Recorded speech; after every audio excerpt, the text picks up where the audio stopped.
All right, so we did our research on minimum wage,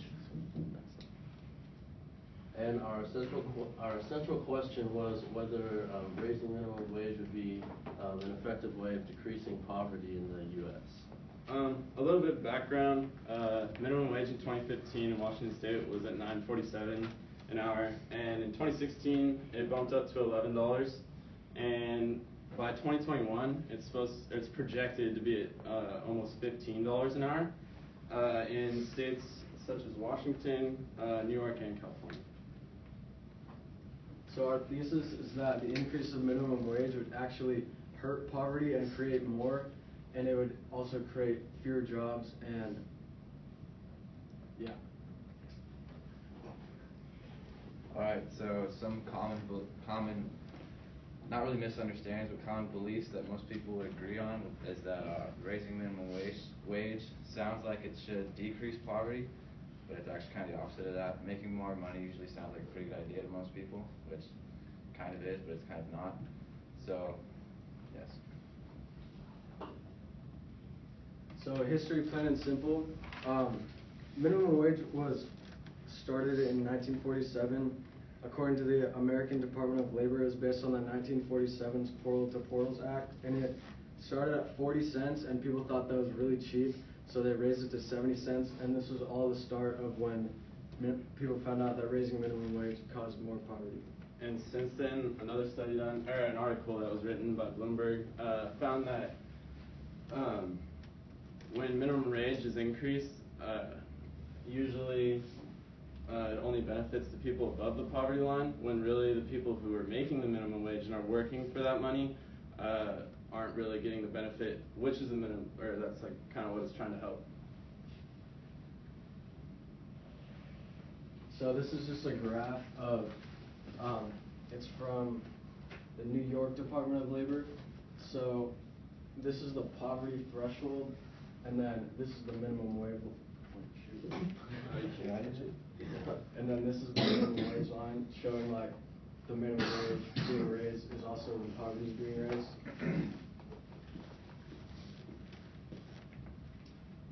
Okay, so from a business ownership standpoint, when wages tend to go up, so do prices in stores. They tend to go up as well. So when you hear minimum wage went up, it's like, oh, I'm going to make more money. That's a good thing. But however, as an owner of a business, now you're being forced to pay your employees more money per hour, and that's kind of hard to manage, especially if your business is already kind of tapped. So it puts owners in a bind. They either have to fire employees, so they have to pay less people that higher wage, or they have to increase the price that their customers are paying on their goods.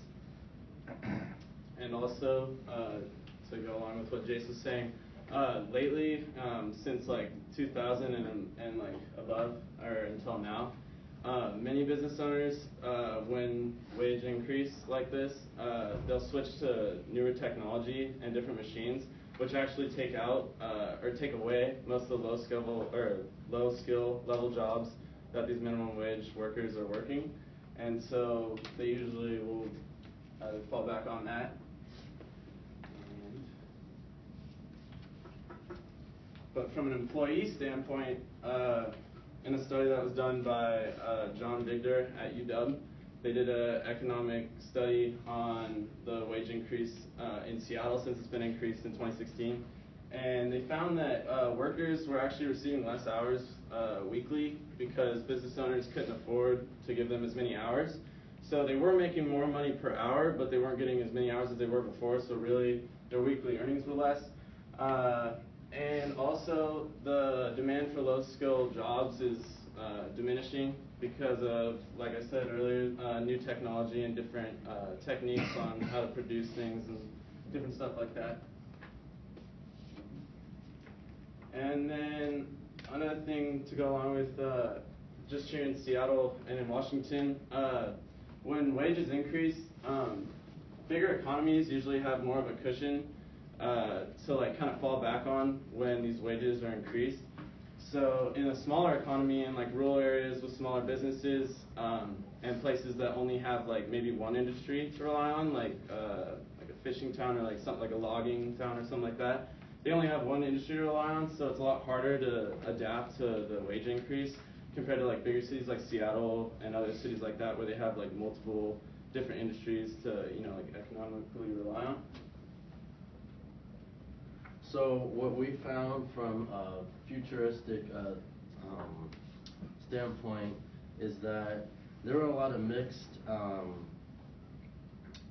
opinions on whether it should be supported or not supported to raise minimum wage, even though our main thesis is saying that it should not be raised. There are lots of counter arguments and other opinions on that. So this adds on to what Kayla was talking about from a business owner standpoint and how raising minimum wage is going to affect small businesses in the future.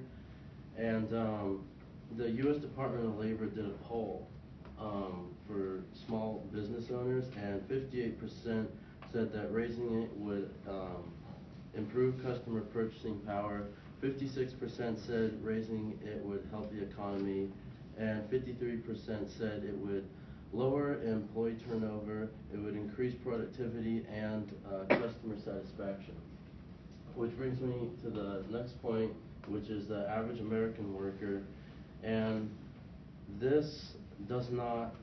raising minimum wage does not necessarily help all of the workers, because a lot of them get tips, and that's a lot of their income is with tips, and the way that works is it ends up inducing inflation for those workers, and it ends up not benefiting the economy.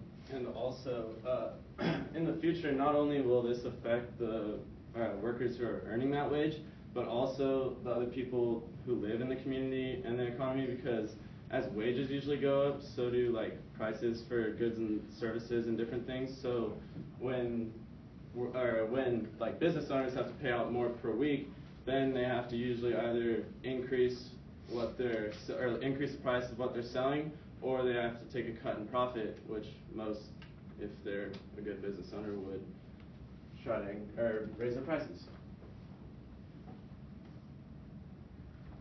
This is a graph that shows the American economy over the course of about 60 years, and it's showing this red line here is showing the value of the dollar, and the blue line is showing the increase in minimum wage, and you can see how inflation is caused in this gap. This is 2009, and so as you increase the minimum wage and how much lower class employees are getting paid, it decreases the value of the dollar. Okay, so what do we want? It's kind of plain and simple. We obviously want poverty rates to decrease. That's always a good thing. Based off kind of the things we've said, we feel that minimum wage should not continue to increase, but studies show that it probably will continue. I think right now it's $11 here, and we came to the conclusion that that's probably a good price to stay at for now. Some different solutions that we have: create more job options. As I was saying earlier, with technology and different things moving in, there's a need for more jobs for the low skill level workers, and also. And then establishing schedules that people can adapt to, like the manager would give people jobs that they can work, like if you have a family of 4 and they need to take care of their family or something, and they can't work at that time, like making sure they can actually work. So what we found the best solution to be was just basically to try and keep minimum wage where it's at, which was supported by Connor D. Wolf, labor policy reporter for Fox News, said that raising the minimum wage would cause inflation, but lowering it would also cause financial problems for lower class people.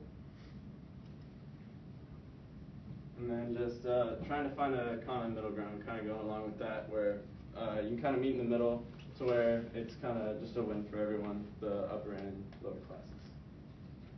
That's it. Thank you. Jace, Yes.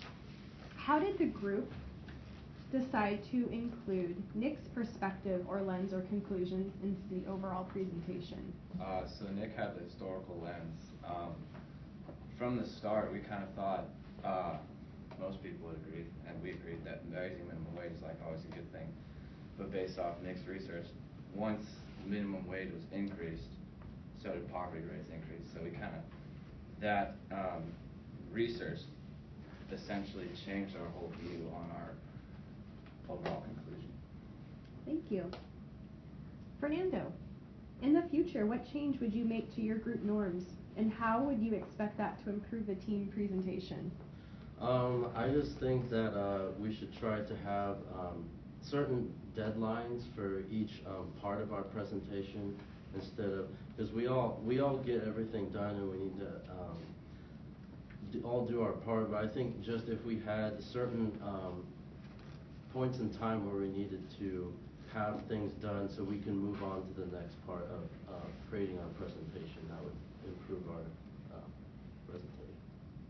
Kaylin, reflecting on your colleagues' work, which one had the greatest impact on your overall understanding of the problem your group identified? I think besides my own, because I had the economic lens, so that was basically like kind of the whole thing. I kind of got a good view of everything. I think Nick's was really good. Like Jay said before, with just finding that the trends kind of and how minimum wage and inflation goes hand in hand, as well as Fernando with the inflation part. But. Thanks. And last, Nick, describe an argument from one of your peers' individual reports that made you think differently about your team's solution or conclusion. Fernando had good counter arguments, and like it made us think like a lot of people would really realize like, oh, minimum wage would be good if we raised it, but then going off what we had, we realized it wasn't. All right, thank you guys.